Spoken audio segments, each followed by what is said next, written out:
Bismillahirrahmanirrahim. Assalamualaikum warahmatullahi wabarakatuh. Kali ini saya akan menjelaskan sedikit mengenai munasabah Al-Quran. Ini sebelum itu saya akan membahas sedikit tentang pengertian daripada munasabah. Jadi munasabah ini kalau dilihat dari segi bahasanya diambil dari kata nasabu yang artinya dekat, yang maknanya itu al-muqarabah, yaitu sesuatu yang berdekatan. Jadi munasabah ini artinya mencari kedekatan antara dua hal. Dilihat dari mencari kedekatan antara dua hal, dari dia sebab akibat, persamaan, perbedaan, kaitannya, terus hubungannya yang bisa ditemukan antara dua hal tersebut. Terus kalau dilihat dari segi istilah, munasabah itu artinya mencari hubungan atau kaitan antara satu ayat dengan ayat yang lain, atau mencari satu ayat dengan kelompok ayat yang lain, dan juga hubungan antara satu surah dengan surah yang lain, atau awal surah dengan akhir surah. Jadi itu pengertian mengenai munasabah. Terus kita masuk ke macam-macam daripada munasabah. Jadi di sini saya akan memberikan dua contoh saja mengenai macam-macam daripada munasabah. Yang pertama itu munasabah satu ayat dengan ayat sesudahnya. Contohnya yaitu di surah Al-Fatihah ayat 6 dan juga ayat ke-7. Jadi di ayat 6 itu bunyinya yaitu ihdinas siratal mustaqim, tunjukilah kami jalan-jalan yang lurus.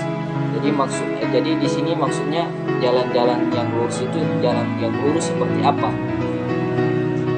Jadi terus di ayat sesudahnya itu ayat ke-7 dia memberi penjelasan di situ bahwa jalan yang lurus itu adalah ihdinas siratal ladzina an'amta 'alaihim ghairil maghdubi 'alaihim waladdallin.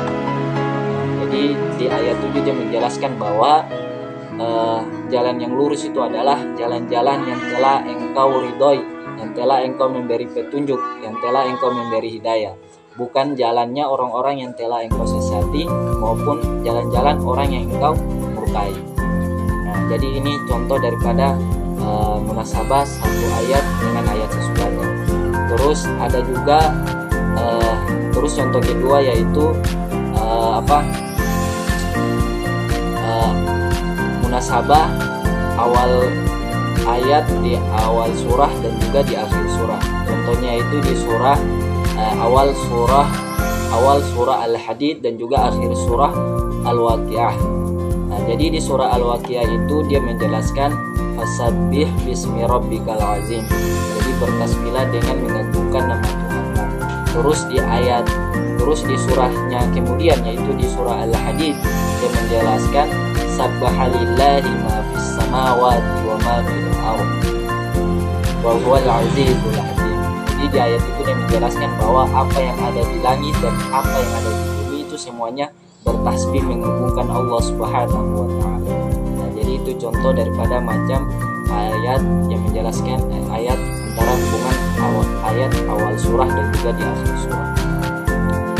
Terus urgensi daripada munasabah Al-Quran ini dalam penafsiran Al-Quran. Jadi tujuannya itu yang pertama adalah dari segi balaghah, dengan kolerasi atau hubungan antara ayat satu dengan ayat lain. Ini dia menjadikan ayat-ayat Al-Quran itu dia utuh dan indah.